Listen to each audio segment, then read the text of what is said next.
Guys, we're back live, I think. Give me a few seconds. Let's see if this one goes live again. Apologies for that. That was due to an internet issue at my end. We're going to upload the first part separately, which covers the analysis of Linares, Crawler, Lawrence Okoli, Joe Gallagher, etc. So that will go up to the channel as a separate video, and we're going to continue the rest of this podcast now. So my apologies for that, and sorry to everyone who just spent 5 minutes of their life looking at a blank screen. But we're going to get straight back into it. Let's go to Paul. Paul, before we cut out, I was just going to ask if you saw Josh Taylor fight on Friday night, mate. I saw a bit of it. I don't know which round it even was. I saw maybe about 2 rounds. He looked quite good, but I haven't seen the whole fight, so you're probably better off going to Tom. Okay. Tom, no, you're a big fan of Josh Taylor, mate. Did you happen to check this one out? I did check it out. Yeah, I checked it out. I just got a link to it there yesterday. I watched it.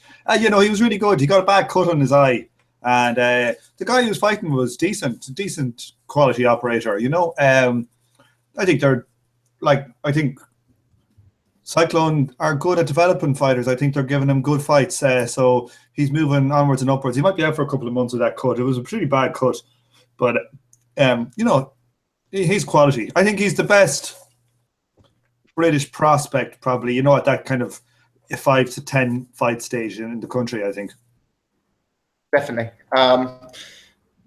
Lots to talk about him fighting Ahara Davis. Eddie Hearn said that's a fight that could be made this year. Would you make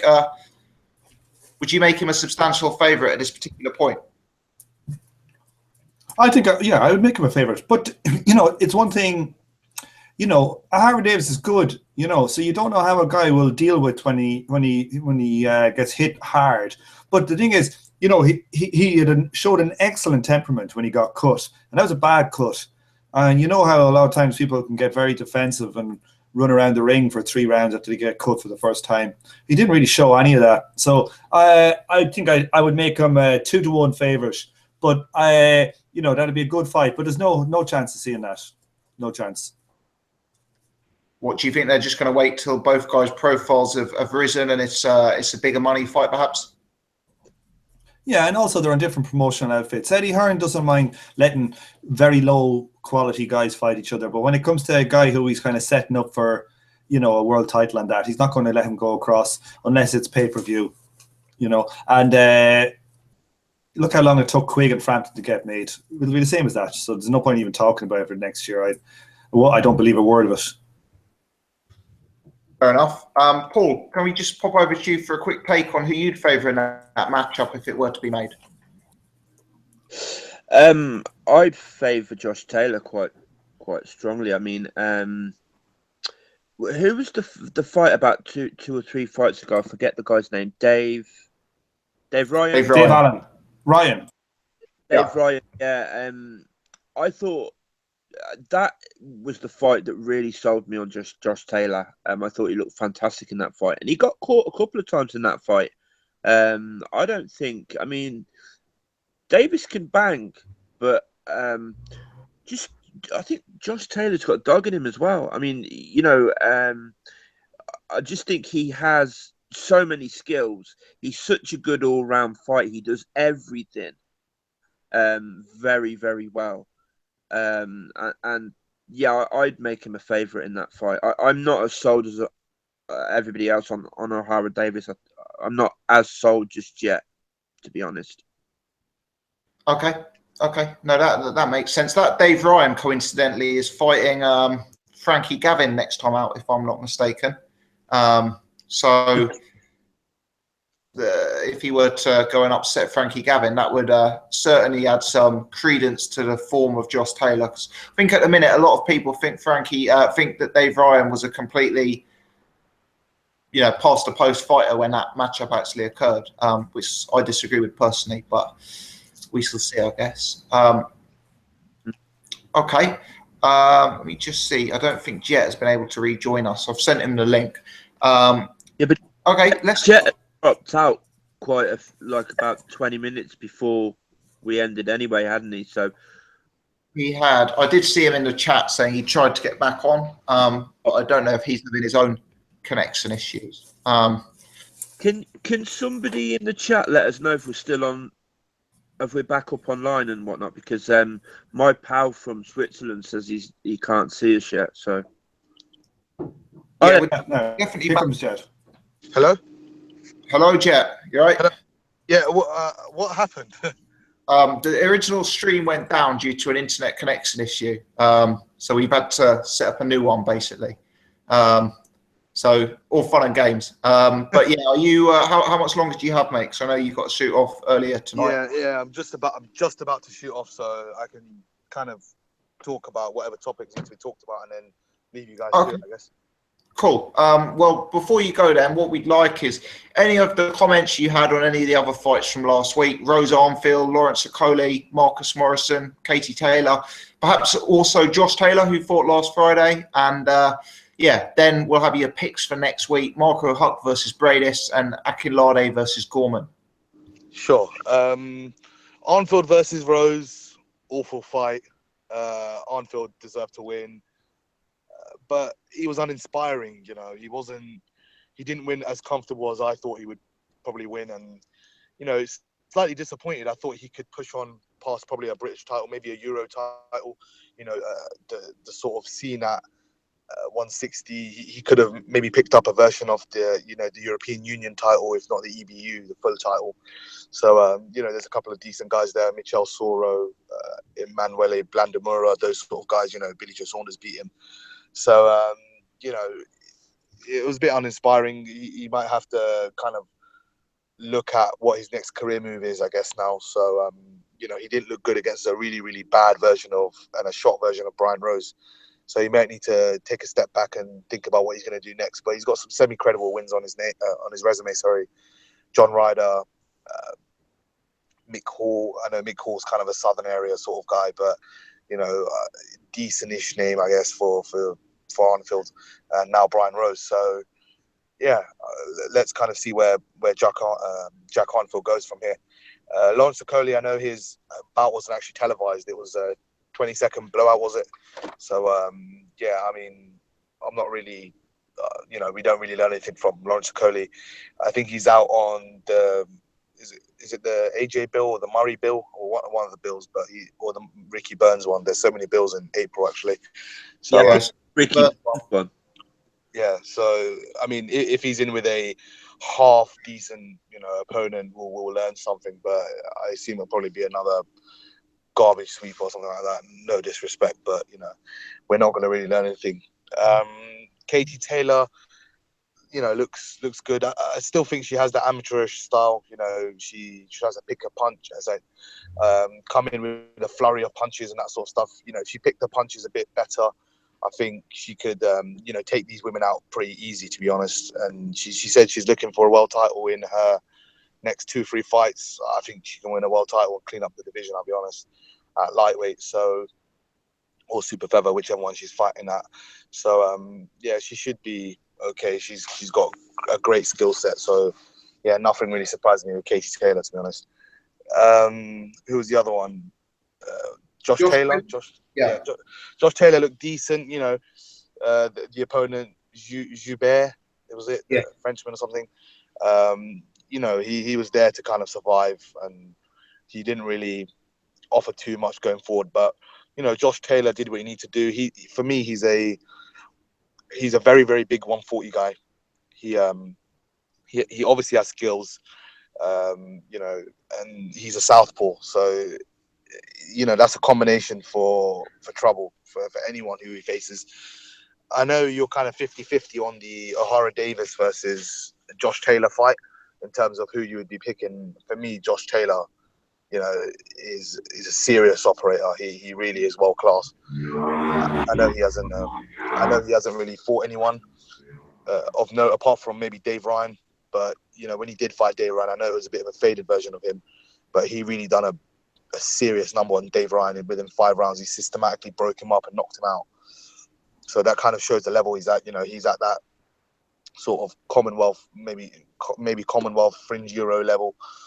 And it won't take him long, especially at 140, to kind of get in the mix with some of the better fighters in the division. That division itself at the top level isn't stacked, I'd say. There are a few guys. I know Orozco, he's an undefeated prospect in America. He's a Mexican guy. There's a few of those guys floating in and around the division, but there's nothing too serious. Was it next week? Next week is Huck versus Briedis. I'm picking Briedis, but I'm not confident in that pick, I'll be honest. I think Huck is, he's still game. He's still live in a fight. I do think he can upset the apple cart, so to speak. Whether or not he will, whether or not he's still as durable as he was pre the Glowacki fight, that's that's another question. If he is as durable as he was, then expect a very, very tough fight for Briedis. If he's not, and he's lost some of that punch resistance, and he's put some more miles on the clock, then it's definitely going to be an easier night's work for Briedis than he might imagine. But it's going to come down to maybe who's got the better chin, I guess. They're both relatively big punchers, and they can both bang. And Huck's been around the scene, so he's got that experience. But Briedis, he's knocked out a few people, especially Manuel Charr. That was a chilling knockout at heavyweight. So yeah, that's an interesting fight. Akinlade versus Gorman. Akinlade lost his last fight, was against Sandman or something like that. So I'm not expecting too much of Akinlade. Gorman, I know he's been talked about as a pretty decent prospect. If he is up to anything, he should be defeating the likes of the Akinlades of this world. So I'd expect Gorman to win that fight over the weekend. Fantastic. All right, cheers, yeah. I know you've got a suit off, mate, so I appreciate you coming back on and bearing with us through our technical difficulties and no problem. I thought it was just me. Like it kicked me off the call or something, so I just thought it was just me. I wasn't sure what was going on, but no, you weren't that bad. Well, Jess, I have a question for you before you go. Hello. Yeah, I have a question for you before you go. How much money are you getting paid? What percentage are you getting paid for being a drugs courier? For what? For being a drugs courier, how much do you get? Do you get a percentage of each drop you make? Irish Tom, if my life was this luxurious, I wouldn't be sitting here with you guys. I tell you that. I'm a very, very poor child. Let's put it that way. I wish I could help you with your query, but I can't. What do we reckon, lads? He's defending himself a little bit too vigorously for my liking. I say he's on a flat fee. He's on a flat fee, Paul. A flat fee, fiver a mile. Don't be saying this. Gossip, put an end to this. Yes, maybe. But cheers, yeah. Thanks for coming back on, mate. Cheers, mate. Thanks, guys. Take care, guys. Enjoy. All the best. All the best. Bye. So, okay, so for those of you who've joined late, bit of technical difficulties. So part one of the podcast, which was the first half an hour, I believe it's already actually gone up as a separate video where we discuss Linares v Anthony Crolla. And in this part two of the podcast, we're going to move on now to the major news stories in the sport of boxing before having a look ahead and a preview of next week. So just having a look now, we're back up to 80 people watching live. So, it's a bit frustrating because we had up to 115 on the last one. So my apologies for that. But there we go. If you are one of the 81 watching live, please do take the time to hit the thumbs up button so we get some more people joining. But let's move on to the news in the sport. Yes, Tom. Yes. Gossip, before we move on, did you watch the Quigley fight? No. Paul, did you watch it? No? No, mate, no. I didn't even know he was fighting Jason Quigley. Yeah, he was fighting Glenn Tapia. He headlined a Golden Boy card on ESPN on Thursday night. Oh, okay. No, I didn't even know he was fighting, to be completely honest, mate. Go, Tom. He was a silver medalist at amateurs. He's Irish from Donegal, but that's his 12th fight, I think. And I think he hurt his hand or broke his hand in like the second or third round. And he went like a steam train and nearly knocked you and tapped you out in the first couple of rounds. And then basically ran out of steam a bit and he hurt his hand. But I had him winning probably 10-2 or 7-3. And so like it's just and you know, I think he did quite well with a sore hand. But he's on the up. He's got a lot of things to work on, but he's a decent talent. He's one to keep an eye out on. Could he possibly be someone to match up against Anthony Ogogo, given the Olympic history? Well, you know, I'd prefer to see Anthony Ogogo up against AJ first and for Quigley to fight the winner.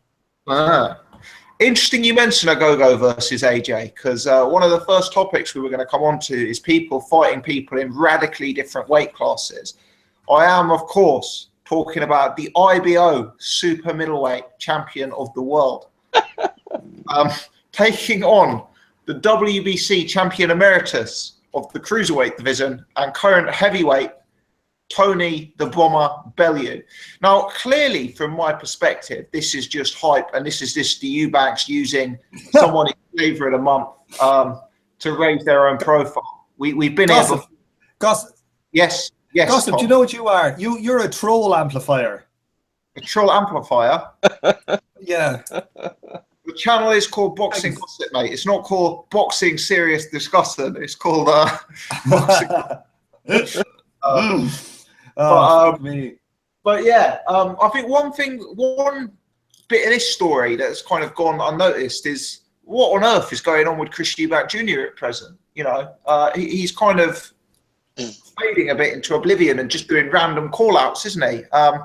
Paul, what do you make of this news? I presume you're the same as me, that this is just nonsensical calling out for the sake of raising someone's profile. Yeah, of course. I mean, you know, oh man, I mean, like they just can't help themselves. I mean, we should know this by now. His dad did it his whole career, like talking shit and then not really fighting, apart from a couple of times. Fighting anybody of consequence. I mean, you know, Junior's just won this fucking joke bout from a guy who beat a guy coming off 2 losses. You know that what's his name? Reynolds Quinlan. Yeah, he beat one of the Gennady Golovkin victims, Daniel Geale, and Daniel Geale was coming off 2 losses. So like that tells you how much that world title was. Like one of the people that were fighting for it had come off 2 losses. They clearly didn't mind over at the IBO. I don't know what he's doing. He just seems to he just seems to sort of like talk a lot of shit and never fight apart from for bullshit titles or fight bullshit people. I just don't understand. Maybe they know something we don't about Junior. Paul, 190-pound catchweight, Eubank Jr. versus Tony Bellew. Who are you picking? Oh God, is that a serious question? Yeah, absolutely. Bellew, obviously. Bellew. Fair. Yeah, I for once will pick Tony Bellew in a fight. I told you I'm never picking against Tony Bellew again. Too many times, I lose every time. If Tony Bellew fights AJ and Deontay Wilder in a tag team event, I'll still pick Bellew. Definitely. Tom, presuming you don't want to speculate any further on that matchup, let me ask you about the Chisora Helenius rematch, which is set to take place in Finland in May, I believe, for the WBC silver title. Interesting fight? No. Not interested in it, to be honest. You know, your man Helenius has always bored the pants off me. I find him a dull fighter to watch. And Derek is up and down. You know, who knows what you get from Derek. So I'm not really interested in that fight. It'll be a slow-paced heavyweight fight probably. But we got the last one wrong with Dillian White. But who knows? I don't expect too much from it. But on the Eubank Jr. thing. Apparently, they wanted to have their first defense against John Ryder, and ITV turned it down. I don't know if you heard that. I did hear rumours it was John Ryder. I didn't hear that ITV had turned it down. But given how low the reported and rumoured pay-per-view numbers were last time out, I presume ITV will want a real step up in opponent before they do something again. Yeah, well, Golovkin is looking for a fight in June, so we might get that. Well, Golovkin, Eubank Jr. Yeah, because he's always calling out GGG, so he must really want that fight.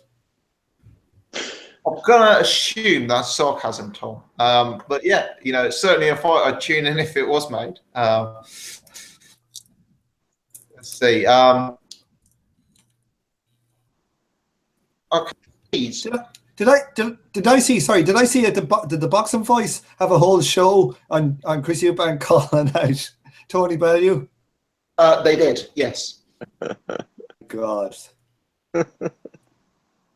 They did. But I guess that was the major news story of the day, to be fair to them. And I'll be honest and say I did sit through the entire hour of it. So there's obviously a level of You must be working from home then, Tom. Actually, I was. You're spot on. Fucking was, yeah. So there you go. Paul, let me ask you about Luis Ortiz. News has broken in the last few hours that he's parted ways with Eddie Hearn and is going to be fighting directly for Al Haymon in the States. To be honest, Luis Ortiz seemed to kind of lose a bit of momentum with Eddie Hearn. I don't think he was the easiest guy to match. Do you think this is good news for Luis Ortiz working with Al Haymon? It probably will be, but I mean, I've kind of lost a little bit of interest in Luis Ortiz generally. He's looked like he's getting old to me, which he obviously is. I'm kind of like, my interest in him after he beat Jennings was peaked. He looked really good in that fight, and I think it's probably a shame that he didn't manage to get a decent fight when he had legs. I don't think he's got much left, to be honest, Luis Ortiz. Do you know what? I do think this Hearn thing, in hindsight, was a bad move for Ortiz because he's put in his career worst performance probably against Malik Scott. He's then looked fairly dodgy. David and clock has been ticking and been ticking and been ticking. And he's kind of lost momentum. People are less confident that he's, this destroyer that people made him out to be. And you just kind of wonder if, by the time he next gets in a big fight, it'll be another 6 months later. And, at his age, whatever his age is, an extra 6 months is not a good thing, I guess. So is that kind of your opinion on it? Yeah, definitely. I mean, when you start getting to that, later in life, like those long layoffs, they are even more significant than they are when you're younger. You just got to look at Hopkins. Like, I mean, I know he's older, but then again, we don't really know how old Luis Ortiz actually is, so might not be that much older. I think he's what's his spot clock say, like 43 or something, is it? I'll look him up now. I've got a feeling, according to his box rec, he's in his mid to late 30s. But I will just 38 box rec have him listed as 38. Oh, okay. I thought it was a bit older than that. But yeah, I mean, to me, he looks older than that. And yeah, I just like. I didn't really get the move to Matchroom, and he's definitely lost momentum. Even though he beat Dave Allen, he didn't look good doing it. He looked awful against Malik Scott. It just seemed to couldn't cut the ring off. He seemed to just chase him, like follow him around like a child after his mum for sweets or something. Yeah, I've limited interest in him now. I just limited interest in him. Yeah, certainly his reputation has dwindled. I think there was a time where he was very much viewed as the danger man of the division, and a lot of people were speculating that he may actually be the number one heavyweight. I mean, this is probably 9 months, 12 months ago, and I think he's looked more beatable. But you never know. Potentially that could work in his favour. Potentially it could mean he actually gets the opportunity to be in a big fight. And signing with Al Heyman, there's plenty of guys he could be matched up with there, I guess. Spilker, Brazil, Agonu, maybe even Wilder. Who knows? I guess there are the big fights out there. I was one of the people that thought he was the goods. After that Jennings win, the way he dealt with Jennings, he did look really good. And I'm not going to say I thought he was the number one heavyweight in the division, but I definitely had him in the top 5, and I definitely thought he was a real dangerous, potential world champion. I'm not so sure about that now, unfortunately, because of the last couple of performances. So we'll see if this helps. We'll see if something's going to happen for him. It needs to happen soon, doesn't it? Yeah. Time is running out, certainly. The kind of fighter he is as well. I know he's a boxer and a guy who uses angles, but he's a guy who, certainly when he's been at his best, has been quite explosive, hard punching, combination punching. Quite aggressively minded. I think that's not necessarily a style that will age well into his 60s. In my opinion. Let me ask you, Paul, just when I'm with you, about a few other heavyweight fights that have been made. Kubrat Pulev, bizarre fight against Kevin Johnson, and Daniel Dubois, the new heavyweight signed with Frank Warren, is making his debut against David Howe, who's the guy who actually gave Dave Allen one round of problems last time out before fading fairly tamely. So any thoughts on either of those two matchups? What was the first one you said? Kubrat Pulev has brought Kevin Johnson out of retirement. Yeah, did we not discuss this last week? I think we did, actually. Now you mention it, I think we did. That's why it wasn't on the agenda today. Yeah, you're spot on. Apologies. Right. No, no problem. Yeah.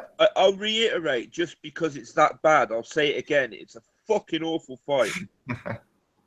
There we go. What about Daniel Dubois? Is he a debutant you're going to keep your eyes on? And do you think that a debut versus David Howe is actually it is a relatively strong opponent for a debut, really, if you consider who Lawrence Okoli debuted against, for example.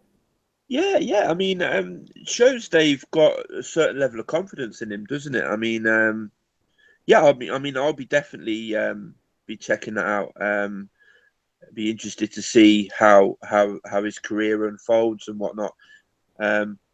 Definitely. Fantastic. Iris, Luis Ortiz, Daniel Dubois, any comments on those topics, mate? Nope. Let's stick with the heavyweight scene, Iris. Since we've been live and on air, Dillian White has tweeted out the following, and I'm going to read it out to you so we get your instant reaction, mate. Dillian White, heard from Eddie Hearn, I won't be fighting on the Brook card. I will be headlining the London O2 show on June the 3rd against the big name. Who would you like to see Dillian White in with next as a headline event, Tom? Good question. No idea. Could it be Wilder? I doubt very much it's going to be Wilder. A lot of the online speculation is that it could be Dominic Breazeale or that it could be Bryant Jennings. I don't know whether either of those are fights that's going to sell out the O2 Arena, though.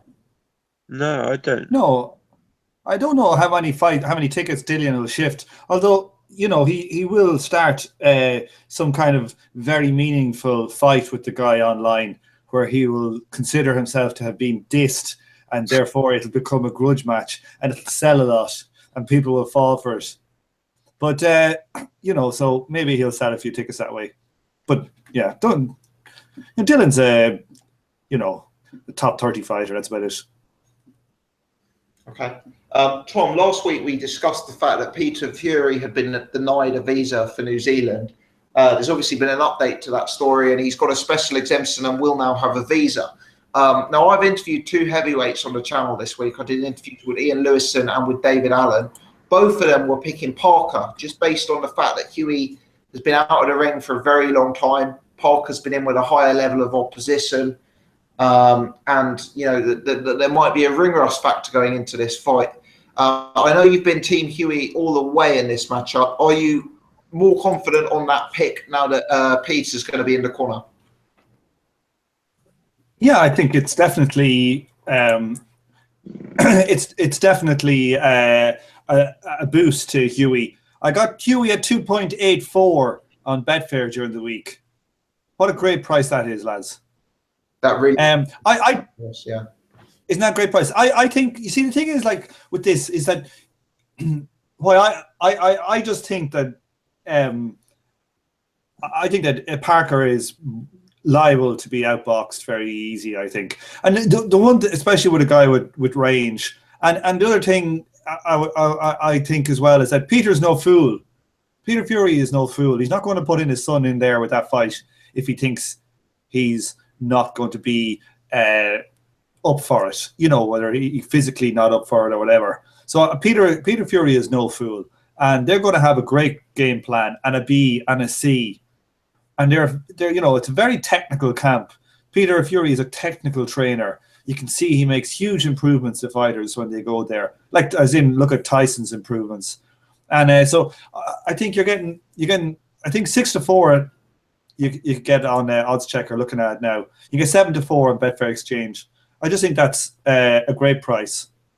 I just think it's a great price.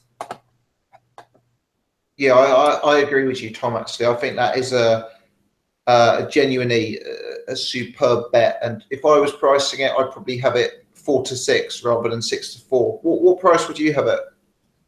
Yeah, well, I'm trying to think, like, so there is some unknowns with Hughie, whether his health is good, and there's a few little unknowns there. But if those unknowns are out of the way, I think and Hughie, and people are right that he doesn't have as good a resume.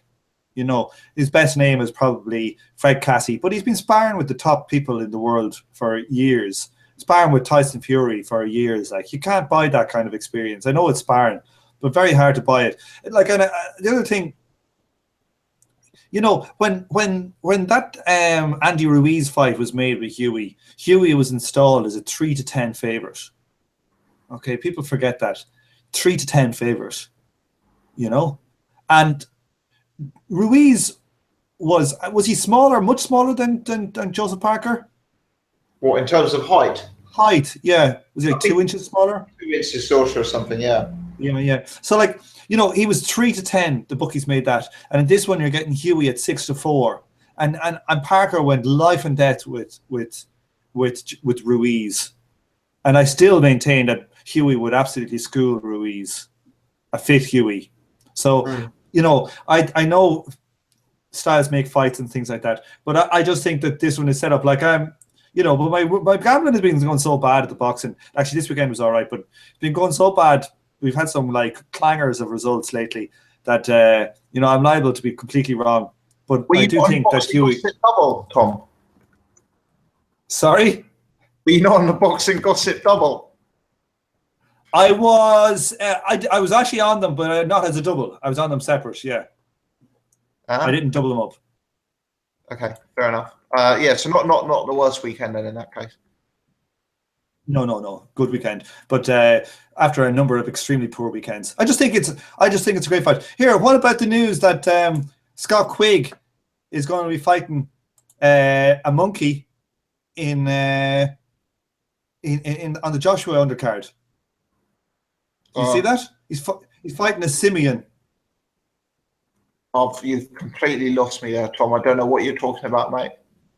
A simian is another word for a monkey or an ape. Oh, is it? Yeah. What is he? He's got an opponent, has he? He has. And anybody else hear that? He's got a diabolical opponent. Viral Simeon, yes. On a featherweight from Romania. He's fought out of Romania once or something? He's fought out of Romania a few times. He lost in a UD to Lee Selby. Yeah, it wouldn't have been my top choice fight. Well, is that for the pay-per-view? That's on the pay-per-view. That'll be probably second headline. He fought once against Lee Selby and lost in Hull, and then he fought once against Pedro Navarrete and won a split decision in Canada. That was against a guy with 26-10-3. Wow. This guy has fought. He's fought twice in Germany against complete nobodies as well. So nearly, and once in Spain. Yeah, he's fought nearly his entire career in Romania. We know that the Romanian featherweight division is renowned for its depth. And in his box rec picture, he looks like he's got a beer belly on him. The Romanian featherweight division is renowned for its depth. I think goes down as quoted a 9 potentially. But there you go. Yeah. No, that is a very, very, very disappointing fight, isn't it? For the pay-per-view undercard. I tell you, this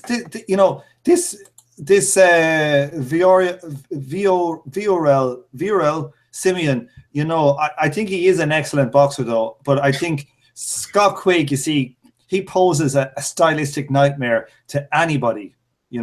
Scott Quigg is, he's a stylistic nightmare, an enigma wrapped up inside a puzzle. There we go. Right, I think I've survived that segment against all odds. Yeah, I'll move it on, and we'll go back to Paul, a slightly more responsible member of the podcast community. Paul. Few bits of news there. Dillian Whyte headlining an event. Peter Fury being allowed a visa in to New Zealand. What's your take on those bits of news, mate? Well, I mean, I just don't know. I don't know who Dillian Whyte could possibly be fighting that would be big enough to headline an event at the O2. I mean, maybe the Chisora rematch, if not for the fact that Chisora Hellenius has just been made. I could possibly see that. Based on, the beef, based on how good the first fight was and whatnot. I mean, but I struggle to see who that might be, but we'll see. I think it's David Price he's fighting, isn't it? I was actually joking about. I was actually about to say David Price because that is a marketable fight. Dillian Whyte. Oh, David Price. Yeah. But David Price just got splattered by Christian Hamer. I mean, does that not make it? I don't know if is that a headlining fight? The problem is, if the heavyweight he's fighting isn't a domestic heavyweight, it's going to have to be a really big name, isn't it? Because Dillian Whyte isn't really a ticket seller. There aren't really Dillian Whyte fans, are there? It's not like, I'll try and think of an example. If I don't know, if I'm really struggling here, but if when a heavyweight turns up with like a huge following and they'll sell 3,000 or 4,000 tickets, whoever they're in with, I don't think Dillian Whyte's got that kind of support. So I just wonder if they're going to need to have a domestic name in order to create the interest, because I don't think a name like Brazil or Jennings or Tony Thompson is going to do that. If it's one of the very top guys, it will do it. If it's one of the very, very top guys, but I doubt it will be, surely. Well, that's what I mean. I mean, I don't know. Mikey makes a good point in the chat, actually. Very good point. Whyte versus Miller. Yeah, I mean, it's a good fight, but I don't know if that's a headlining fight at the O2. How many people know Jarrell Miller even is? Yeah, but that would sell, wouldn't it? You know what? That would sell. Earlier. Miller is a great talker. He's a brilliant talker. Him and Whyte together, they could fucking make a pay-per-view. And Miller will beat the brakes off him. You reckon? Absolutely destroy him. Wow. That is actually a feasible option, to be honest, Miller. And that's actually a fight I would look forward to, definitely. Yeah, I'd look forward to. I don't know if. I mean, if Dillian White is saying a big name, big name. That that doesn't. I mean, Jarrell Miller is not one of the names that come into my head. But I mean, we'll see. Who knows? Maybe it could be Ortiz. That's a name. Yeah, I mean, I'm presuming that's not the case, given that he's that he's just gone over to the Heyman side. I can't imagine him doing that and paying a fee to Al Heyman for management services if that fight against Dillian White could have been made in house at Matchroom. Yeah, true. Yeah, well, we'll see. It's all speculation at this point. Yeah, absolutely. And one thing I can say, Irish Tom mentioned the word pay-per-view earlier in this conversation. I sincerely hope that Dillian White, unless he's fighting Deontay Wilder, Tyson Fury, the Joshua Klitschko winner, I sincerely hope Dillian White is not, been made into a pay-per-view, because I could see Eddie Hearn trying to do that, and that would be very, very disappointing. Dillian White is a guy who is unproven at even European level at this stage. So, let's hope that isn't the case. Iris, were you half trolling there, or do you genuinely think that that's a possibility?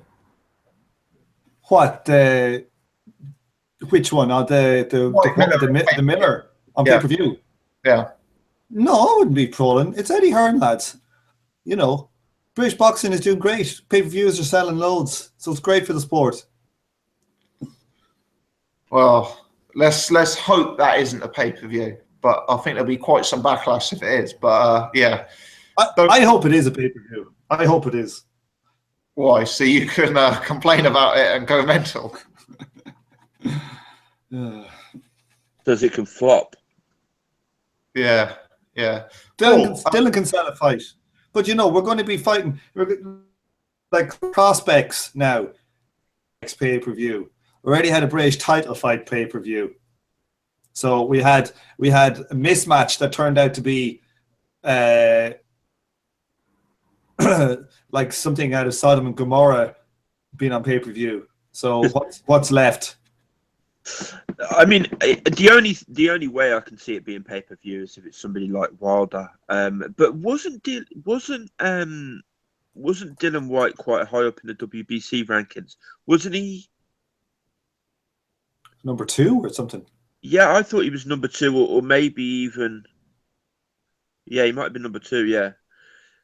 So, we'll see.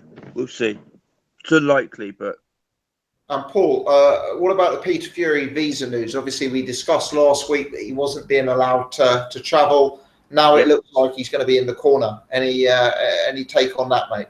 Well, it's good news, isn't it? It's good news for Hughie. It's good news for us as fans. I kind of don't really have much more than what Irish said to say. I mean, I still think. I mean, I think if Hughie is at his best, I think he will beat Joseph Parker. The only thing that makes me wonder about him is the health issues and whatnot, and also and it's not to accuse anybody of anything, but just the lingering doubts over the sort of the steroid stuff and the combined with the back knee. It always made me wonder, and whether if he was then and he's not now, whether it'll affect him or whatnot. But definitely from what I've seen of Hughie and going by Joseph Parker's last couple of fights, I do think if Hughie Fury's at his best, I think he'll win. It's a stylistic nightmare for him, isn't it? For Parker? Yeah. Well, it is, because Parker's got short arms, Hughie's tall, Hughie can move. Parker doesn't like people that move. Parker likes people that he can just attack. And I think Hughie is all wrong for Parker, all wrong for him. And he's got a great jab. Hughie's got a brilliant jab. Yeah, And Hughie's got a great body shot too. Now So Parker got a decent jab as well, but he just doesn't use it as much, anywhere near as much as Hughie. And Hughie is a hellacious body puncher, great body puncher. I just can see him just slowing Parker down and then just cruising, just boxing him, outboxing him. I really can. You know, like, the one thing I'd say is, though, people talk about Parker's jab, but who is he jabbed against that he's shown this great jab? You know, who is it that he's shown this great jab against? But for me, it's not about who he's jabbed, who it's been against. It's just when I look at the jab, the way he throws it, the snap that it's got and whatnot, he has got a decent jab. He does possess a jab. The problem is he doesn't use it enough, and he doesn't use it in the right way, as far as I'm concerned. Well, I agree with Paul there. I think Parker's got a very good jab. I just don't think he uses it properly. It's always a single jab. It's quite a predictable jab. You know, he doesn't commit to it. He doesn't mix it up as much. You know, he doesn't change levels with it. He doesn't double it up. It's been one of my major frustrations. I mean, what's this development really? And I think Hughie Fury is a guy who has a very good jab, but does know how to use it and does commit to it. I think that could be a key factor in this fight. And to be honest, as well, I think Parker, in his last couple of fights since he stepped up in levels, has not looked like the world beater he looked when he was fighting what's his name? The other Australian guy with the long hair who's getting on a bit.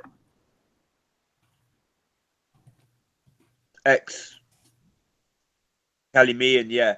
I mean, when he was fighting guys like that, he looked the business. But you know, from the Takam fight onwards, he hasn't really looked like the same fighter. Dimitrenko just didn't turn up and just looked awful. But he, for me, he just hasn't looked like the same fighter, to be honest. Yeah. No, I do think Parker, as he stepped up in levels, I think one of the things is that he's a guy who early on in his career was marketed as a real devastating puncher. And I think as he's moved up in levels, that power hasn't quite translated to the top 10, top 15.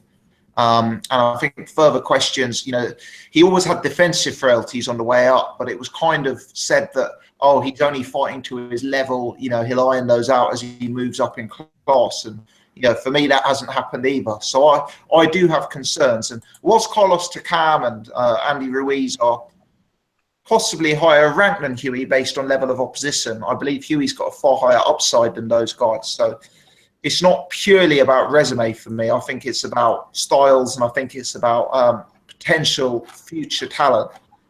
And I do think that Hughie, I'm agreeing with you guys basically, I guess.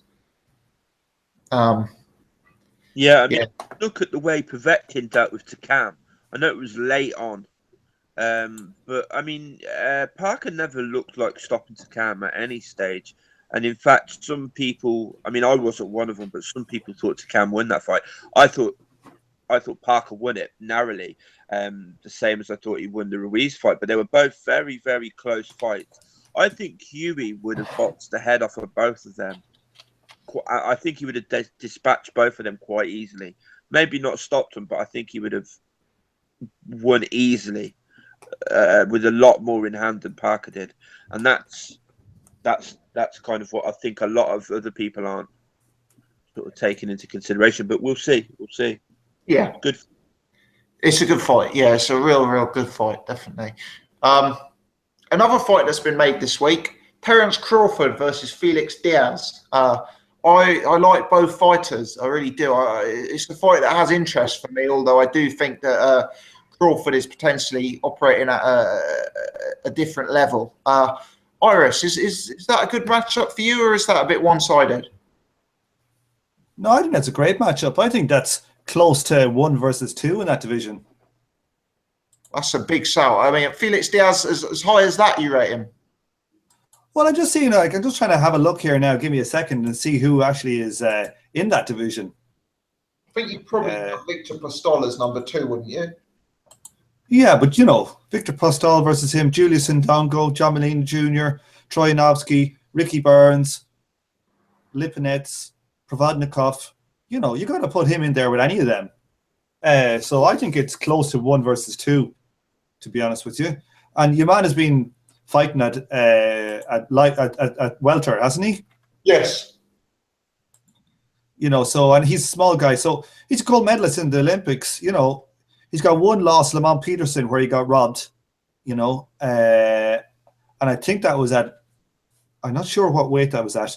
You know, he bet Granados, who beat who beat or drew a Broner or just lost a Broner there. You know, and stopped Imam. So I think he's as good as there is in that division, and he's not a walkover for anybody. So, although I expect Terence Crawford to win, but I don't think that's going to be like an easy fight for Terence.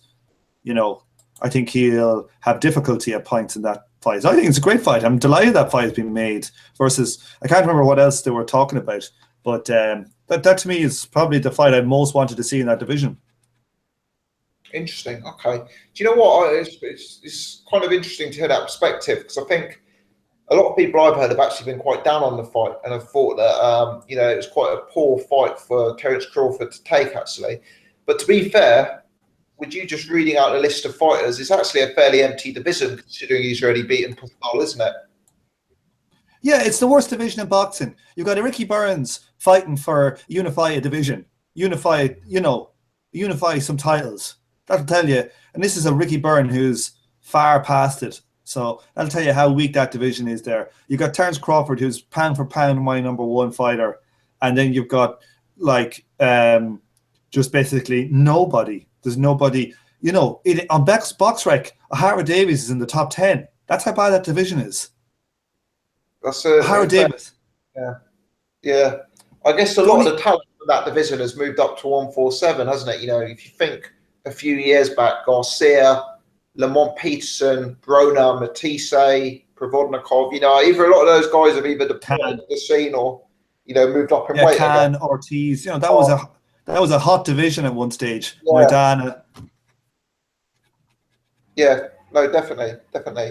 Okay, yeah, that's an interesting perspective. I must admit, I really like Felix Diaz. I think he's a very, very good fighter, and I think he offers something very different stylistically. You know, he's a very different challenge, but I do think Crawford is on a different level to him, and I think Crawford's box and move style would be the perfect style to beat Felix Diaz, really. Did you side with Crawford, I presume, Tom? I do, yeah, but I've only seen Diaz, I think, twice. I think I saw him against who's the guy? He's a bit of a Porter type, isn't he? He fights a little bit like Sean Porter. Yeah, he's kind of all action. That's to me, that's a very good fight. Like, whether it's a close fight or not, to me, it's the best fight in that division to be made. And then I want Terence Crawford to unify that division, because he's got 2 belts, hasn't he? And then I want him to beat Julius Ndongo or Ricky Burns. I think that fight, I want to have a unified title. I'll tell you what, though, Tom. Like, I agree with the sentiment in general, but let's say Ricky Burns beats Julius Ndongo. Do you really want to see Ricky Burns versus Crawford rematch? Because I must admit, I want to see the titles unified. Like, I want to see titles being unified as a thing that's been pushed by the fans, so that you've got clear number 1s in these divisions. You know, we see, you know, GGG is on the brink of doing it, and like, when's the last time we had in any of the divisions we had a unified guy? It's so rare. We should be pushing for it, because that means that if we push for that, it means we're really going to force number 1 versus 2, or have those top fights. You know, it just happens to be that this division is a wasteland at the moment. I want Ndongo to do what he did against Troyanovsky and beat. Yeah. Go out and spark Ricky Burns, and then we'll have Crawford and And Dongo. Dongo, yeah, much prefer that fight. But Crawford is just so far ahead of everybody there Yeah, there's nothing for that none of them are even Crawford close. to move up. Crawford needs to move up to 147 championship. There's nothing left for him there. Nothing left. I think you should unify it first, and then move up. I mean, I agree with BG on the like if Ricky Burns does beat Ndongo, I mean, I say I'd like to see Ndongo beat Ricky Burns. I don't know that he necessarily will. I don't think Ndongo's got a lot other than a punch.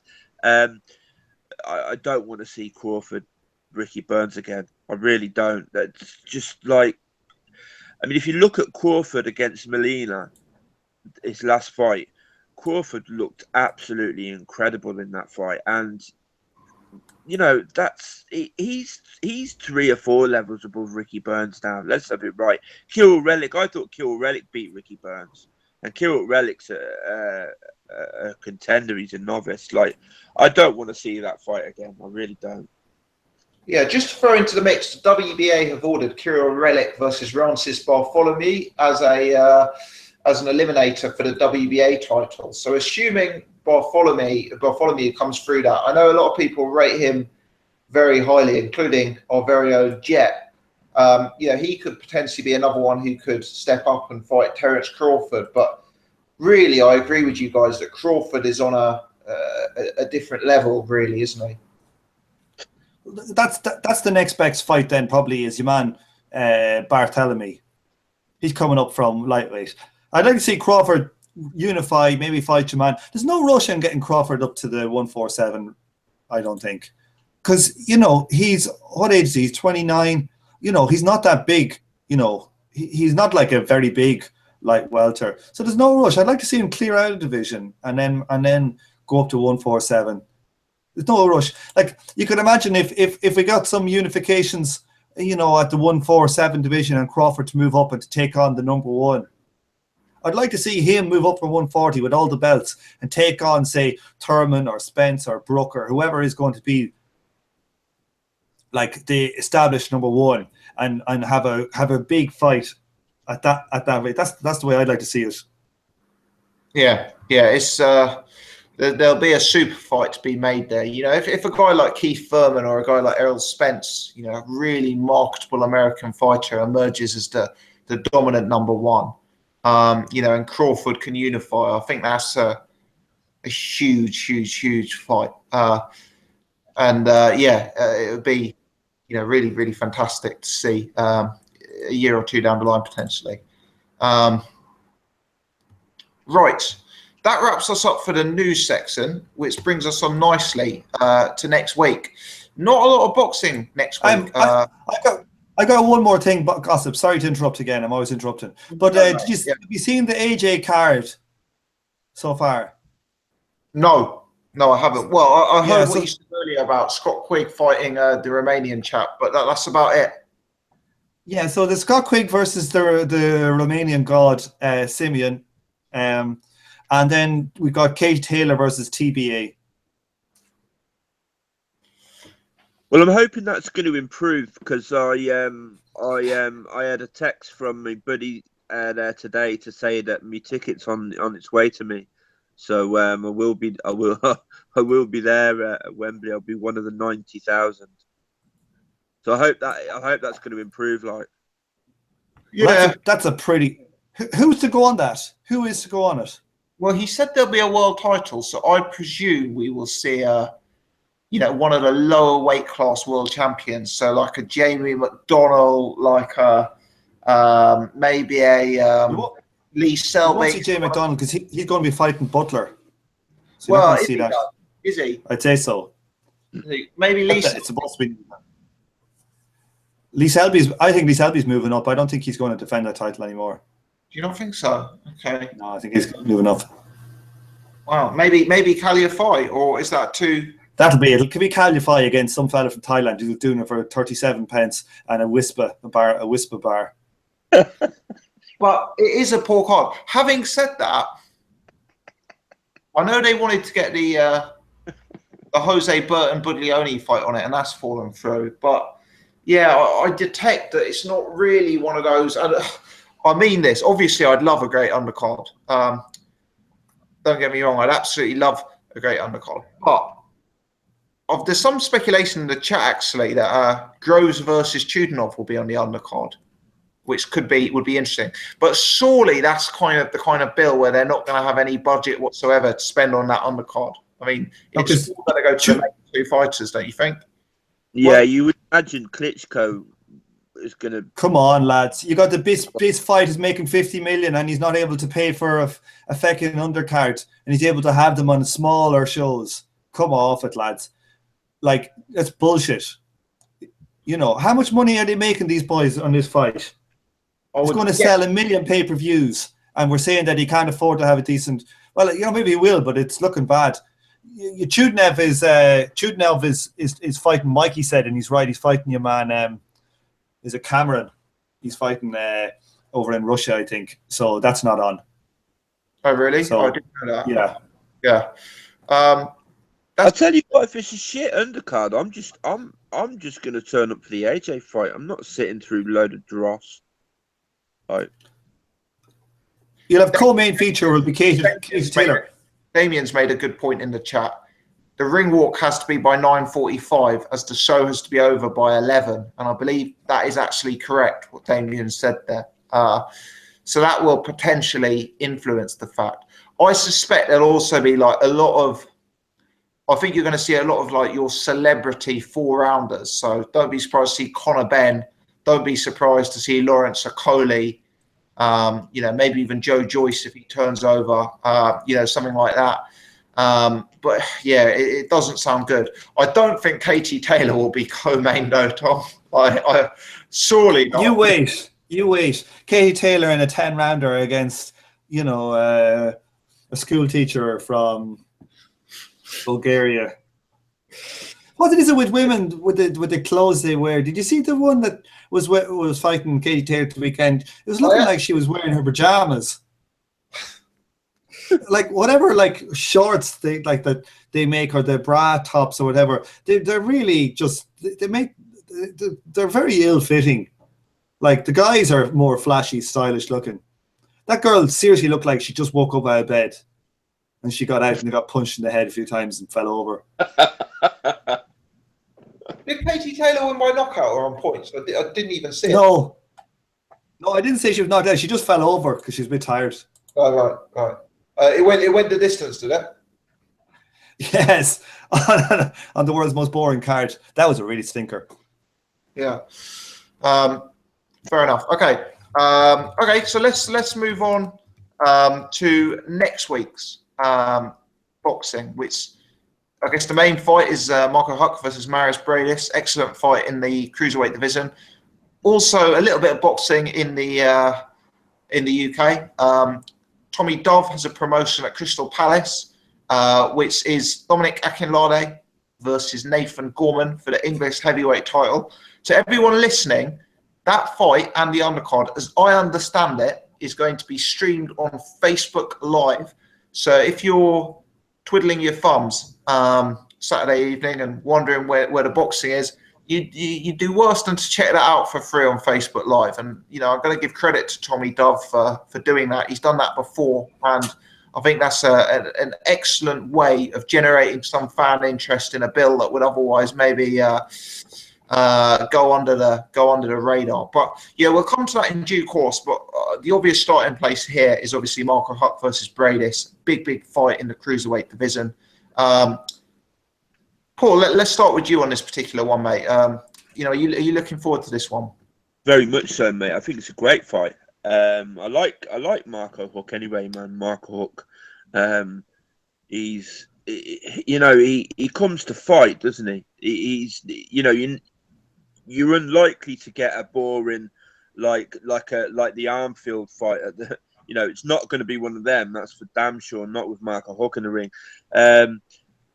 I was surprised to find that they're the same age. I kind of like Marco Huck's another one of them fighters that I just imagined was older than he is. I think it's because he's been in so many wars.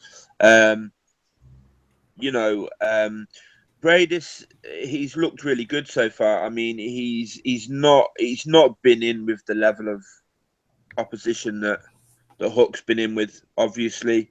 But he's had some good wins. Beat Duradola, which was a good win. And I think he beat Manuel Char a few years ago as well. I think he's good. He looks quite heavy-handed as well.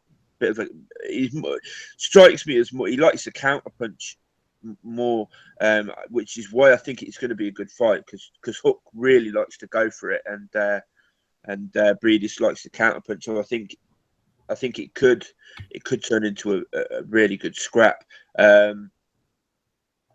Picking Briedis, but you know, same as Jet, I'm not as confident as I've been in other picks. In that pick, I think Briedis is the fresher guy. I think he's probably got the faster hands, and I think he's probably got a bit more power. But yeah, it's a really, really good fight. It looks like a really good fight. Really looking forward to it. Definitely. What do you make of Briedis' level of opposition so far, Paul? I mean, it's not fantastic, is it? But the last one was an English guy he fought, wasn't it? Simon Belili. Belili, yeah.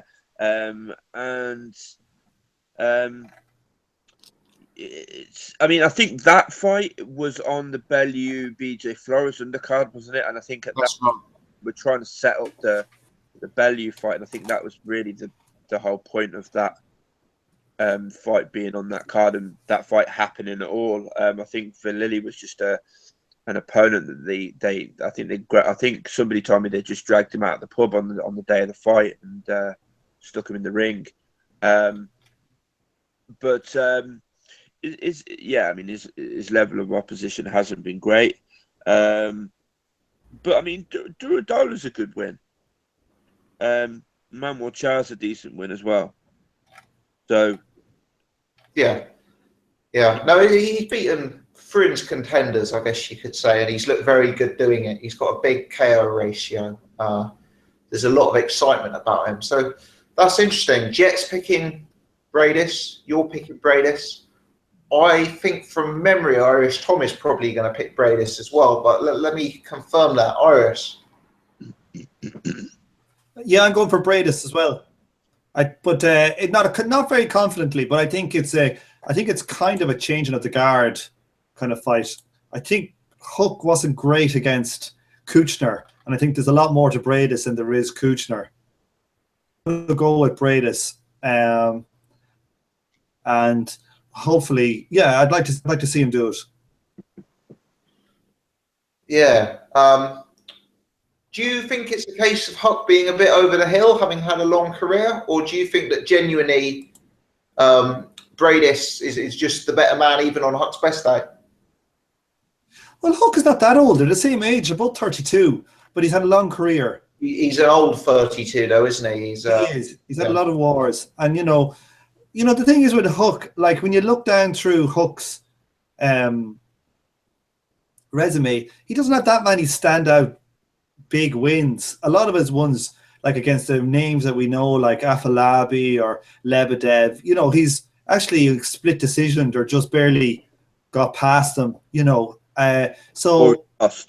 or lost, against Cunningham. So I think Briedis is as good as any of those guys that he's fought. So I kind of expect him to. I kind of expect him to do it, yeah. But the odds, I think, aren't great. So you get 4 to 6, I think, on Briedis. So I think they're about right. So I don't think there's any value in it. I've got a bet in that fight, actually, that I quite like. But before I reveal it, I will say that I'm picking Marco Huck in this fight. And Marco Huck to win the fight by knockout is available at 6 to 1. Now, that's not a bet that I think you take your mortgage on. Clearly that's a value play as opposed to me saying it's definitely going to go in. But I look at Briedis and I think that he's a guy who is defensively frail, I think he's a guy who showed gaps in his game against a 9-fight novice in Valili. And I think he's a guy who's largely got through his career based on being a very, very big puncher. And he clearly is a big puncher. Marco Huck's fought at a much higher level. Marco Huck's very experienced. Marco Huck typically is a very durable fighter. This is a guy who went the distance against Alexander Povetkin at heavyweight, let's not forget. I just wonder if Marco Huck catches Briedis. I'm interested with the frailties, of... Why do you think he's so frail? Why do you think Briedis is so frail? Defensively, I mean. Sorry, Gossip. Why do you think Briedis is frail? Defensively frail. Not frail as in, weak, but I think he's defensively open. Well, I mean, Glowacki knocked Huck out, and I think Cunningham did earlier in his career as well. So he's not. I mean, he's durable, but he can be knocked out. And I think Briedis has got. Briedis has got power than Glowacki. Yeah, Briedis. If anybody's going to do the knocking out, it's Briedis. I'm not sure I agree because, wouldn't you say that Marco Huck would have the same knockout ratio had he been in with Briedis' level of opposition? Realistically, I mean, Briedis, he's had 21 fights, and he's fought Duradola, he's fought Manuel Char, he's fought Simon Valili, but a lot of the names on his record, other than that, are guys that we're not familiar with. And Duradola, did you see the Duradola fight? Yeah, I watched it today actually. Did you see the Duradola fight? Yes. Yeah, but Duradola, he's a savage.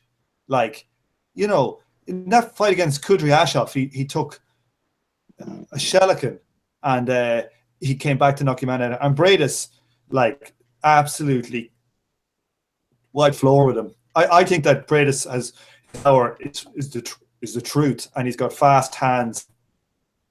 Briedis has got power. I'm not going to sit here and say Briedis doesn't have power, but I look at Briedis and I see a slightly one-dimensional fighter.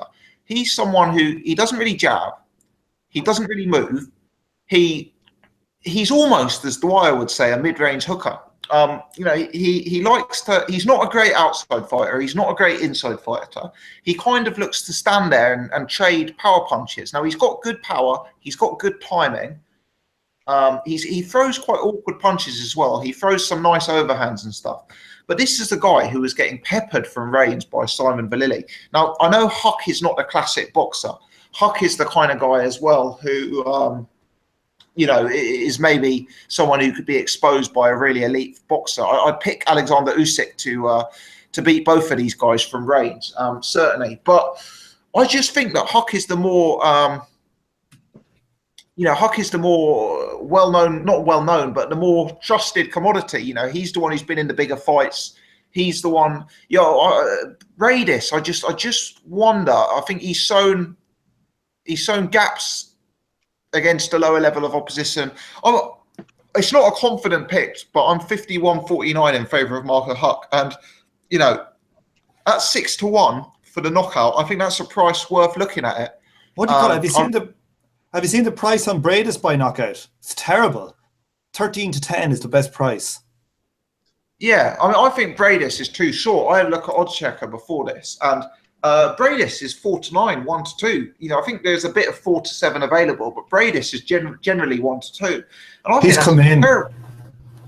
Yeah, he's come in. It wasn't like that before. It was 4-6 earlier. I think that's come in quite a bit.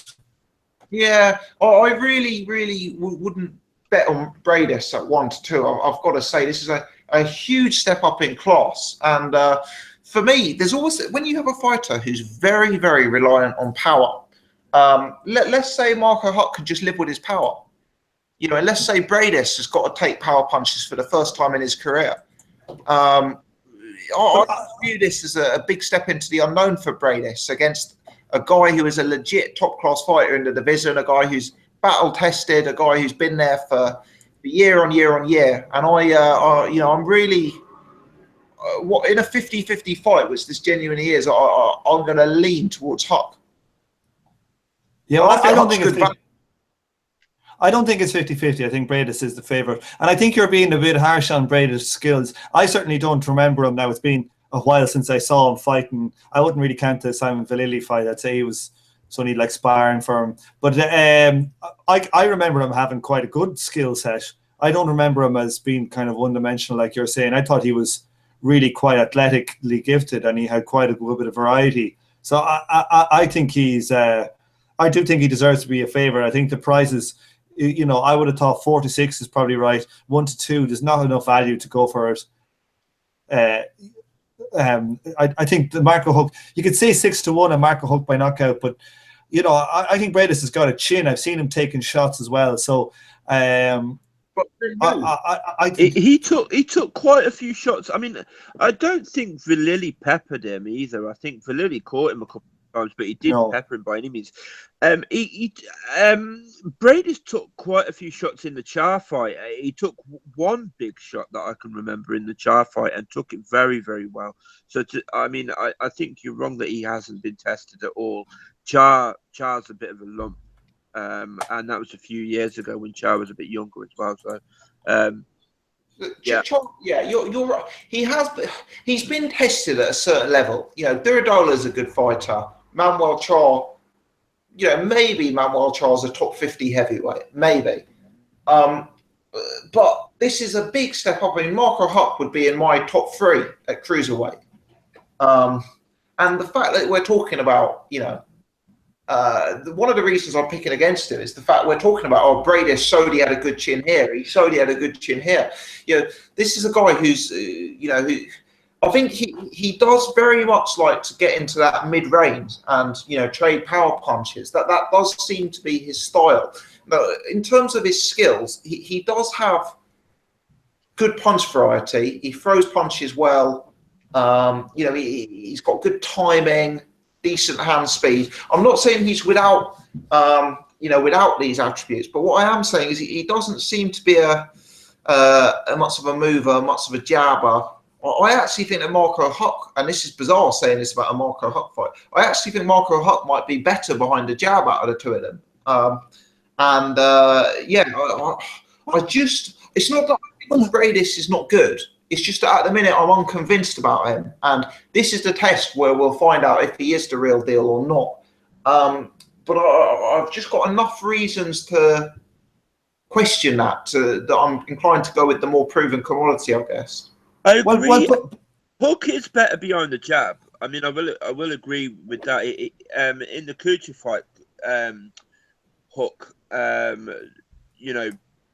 boxed quite well in spots. Actually, it showed some good skills in spots. Actually, but I just think there's more to Briedis than you're seeing, Tom. To be honest. Yeah, and the other thing is, like, if Briedis was fighting Kuchner in the morning, Briedis would be a heavy favourite in that fight. And that fight he had in that fight, though, in like the first round. Say again. Sorry? I think Marco Huck broke his hand in like the first round or two in that fight. Well, I didn't hear that, so let us know in the chat if that's true. Did Marco Huck break his hand right away? I had a feeling he literally broke his hand instantly in that fight, but I think it was a UD. I think it was a UD, and I seem to remember he boxed quite well. You might be right. I might be thinking about it. You know what my fucking memory's like, so I could be wrong for sure. And Mikey makes another point in the chat. He goes, "No way is Briedis winning a decision." Let's not forget this is Marco Huck in Germany. He did break his hand. Like in that Kucha fight, which he broke his hand early, so that's why the performance was due. Okay, fair enough. Yeah, fair enough. But so anyway, it's a good fight. But I don't know if I don't think there's any value in it. I think that it's the market's from my opinion, I think it's priced about right, and it's not a fight I'm going to have a bet on. What price do you think the Marco Huck knockout should be, Tom?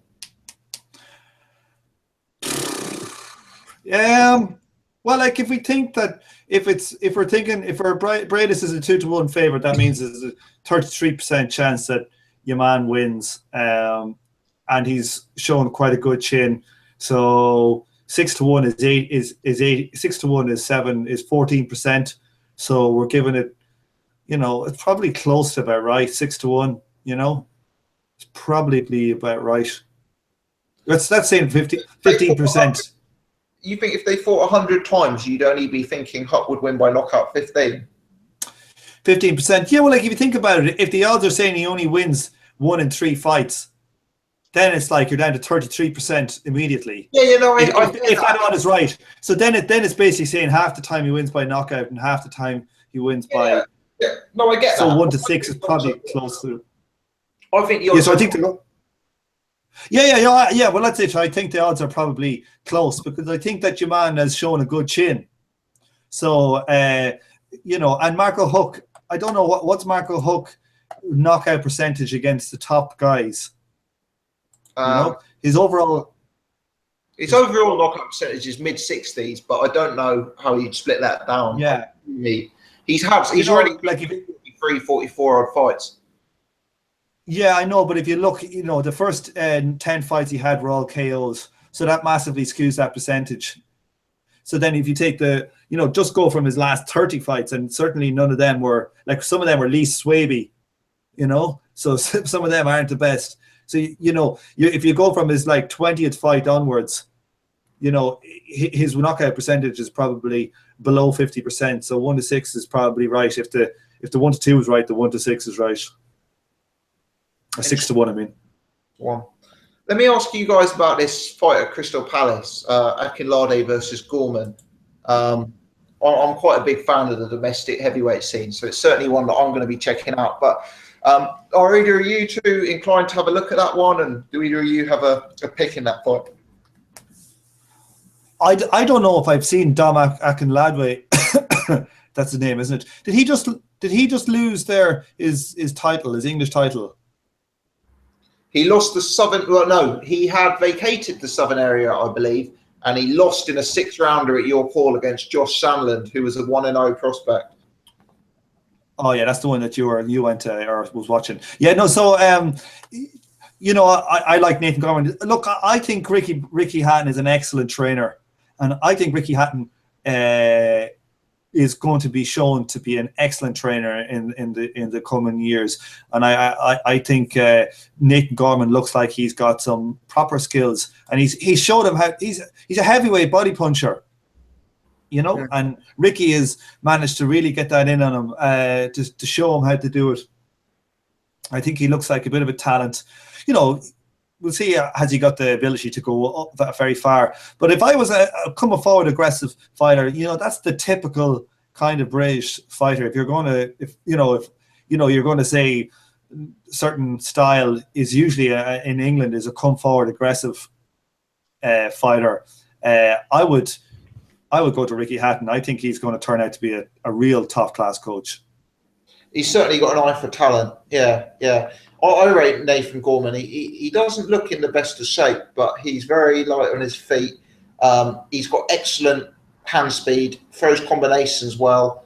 I actually, we've got a lot of fighters in this domestic mix. Ian Lewis and Dave Allen, Sexton Cornish. A lot of guys in that sort of domestic mix. Guys like Tom Little, Nick Webb. For me, Nathan Gorman is the one who, could actually be the one to surpass those and go on to Euro level as a minimum for me. Got to bear in mind. Yeah, he looks like he's got the highest ceiling of all of those. I think. Didn't Akinlade beat Tom Little though? Akinlade beat Little. Yeah. I don't rate some of them names you were mentioning there, Tom. I don't really rate too much, but I think Gorman looks good. Like you said, he's got good hand speed, really good hand speed for a big guy.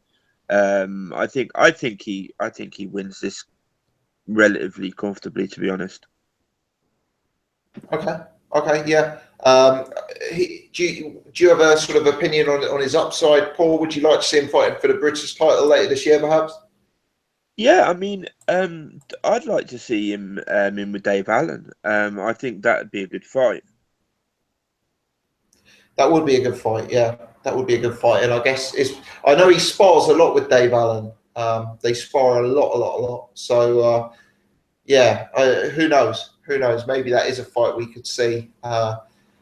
Assuming that Alan Lewison fight happens. And, of course, assuming that Alan is victorious in that. Otherwise, we'll possibly see him going into a fight like that as the opponent, which we don't want, as Dave Allen is the people's champion at the minute, I guess.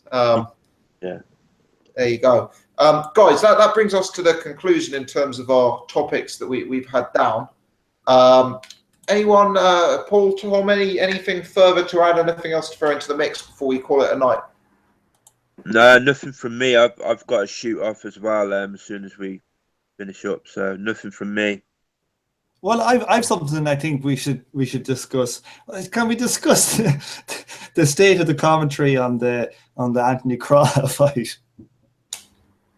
Yeah, so I didn't watch it live, but I did watch it the next, well, actually the day after next. But yeah, give us your thoughts on it, Tom. Well, I just want to point out, no of the boxing podcasts I've listened to have pointed this fact out. With about 9 or 10 rounds gone, Carl Froch made the statement that Jorge Linares is still in this fight. That's with a knockdown and winning every single round. I must have missed that. Did he? He actually said that. He actually said that. Jorge Linares. He actually said that. Yeah. Oh. Jorge Linares, you know, he is still in this fight though. You wonder if they just written him a script. Carl Froch has got to be the worst for just saying ridiculous things in the commentary. I mean, like, he was a decent fighter, but fucking hell, the guy cannot. I'm really. Do you know who was good? Do you know who was good? What do you guys think it is? Why does he do it? Does he genuinely not know what he's looking at, or is he just on script and he's big company man? Which is it? I can't figure it out. He's a total company man, and he doesn't like to be wrong. So he'll start changing the scorecards, you know, left, right, and center. You know, if he doesn't have to show them. What do you call it? The other one as well. Do you know who was actually good? Was Tony Bellew was actually good in the commentary. Yeah, he was. Yeah, good. And he didn't do any bullshit. He just gave it straight. You know, when your man was getting his head smashed in there against the young lad was getting, what's his name again? Marcus Morrison. Marcus Morrison. He was good. He gave good analysis as well. He was actually breaking down what was going on very well. And all I thought he was like one of the best I've seen. Aside from maybe Paulie Malignaggi or a couple of others, I thought he was really good as well. Bellew, yeah, I was surprised. Yeah, I thought.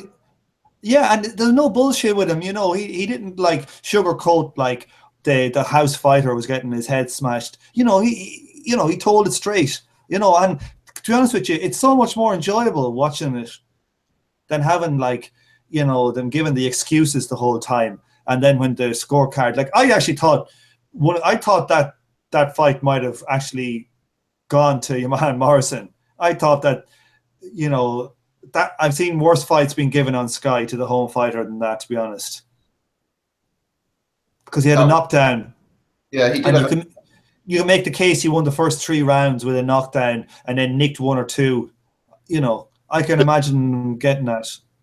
The knockdown was dubious. I think the guy was off balance. I don't think it wasn't a. I know, but it doesn't matter. Oh yeah, no, I know. No, it doesn't matter regarding the scoring. But no, I think he lost the fight quite handily. But no, I see what you're saying. I've seen worse robberies for sure. Yeah. Well, thankfully that didn't happen. Yeah. Carl Froch, I view him as a very inconsistent commentator. Sometimes he's actually fairly good, but other times he's liable to have a complete howler. I got to say, my least favourite is probably Darren Barker. I think he's universally regarded as a very poor commentator. Did you go back and watch that fight I was on about? Which one, mate? Did you the one with Demetrius Andrade? No, I didn't, mate. No. You should check out like the 8th or 9th round where he put a schooling on your man and must have landed at least 60 punches out of 100 thrown or something like that, and taken 3. And Darren Barker said that was a good round there for Kulke. I think I'll give him that one.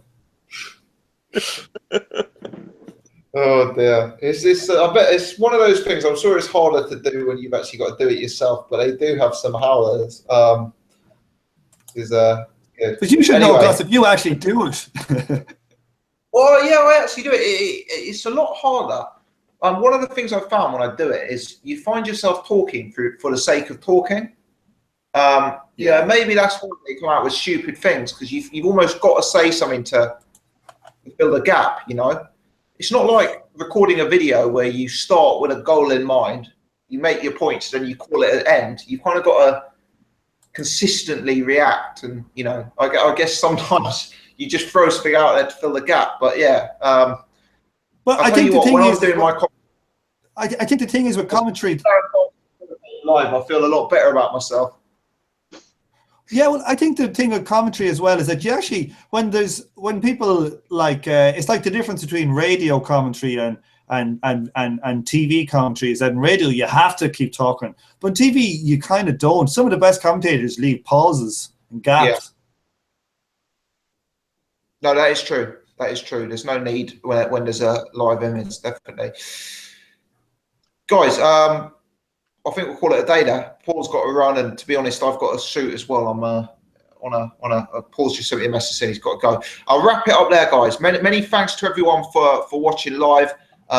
Thanks to Paul and Tom for giving up their evenings. Paul, jump off, mate. But we'll catch you next week. Cool. See you all soon. Cheers. Yeah, all the best, mate. And yeah, thanks very much to everyone for tuning in. Please hit the thumbs up button and press subscribe. And we'll be back next Wednesday at 8:30 as always. Cheers, guys. All right.